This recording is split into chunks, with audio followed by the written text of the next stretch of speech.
அஸ்ஸலாமு அலைக்கும் வரஹ்மத்துல்லாஹி வபரகாத்துஹு. நாளும் ஓர் அமுதமொழி. ஒரு பாயில் அமர்ந்திருக்கும் போது பாய் என்பது என்ன? அதன் மூலம் என்ன? பாய் என்பது தான் உண்மை பொருளா? கோரைகளால் தாமே பாய் வேயப்பட்டிருக்கின்றது என்றெல்லாம் ஆராய்ந்து பாருங்கள்.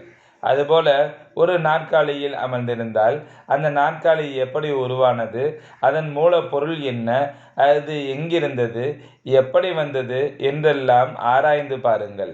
நீங்கள் செய்யக்கூடிய ஒவ்வொரு தொழிலிலும் இவ்வாறு நீங்கள் ஆராய்ந்து வந்தால் உண்மையை விளங்கிக் கொள்ளலாம். இப்படி சிறிய சிறிய விஷயங்களை எல்லாம் ஆராய்ந்தறிந்தவர்கள்தான் பிற்காலங்களில் வலிமார்களாக விளங்குகின்றனர்.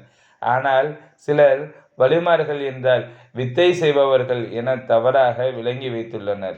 தம்மை அல்லாஹுக்காக தியாகம் செய்தவர்கள் தாம் வலிமார்கள்.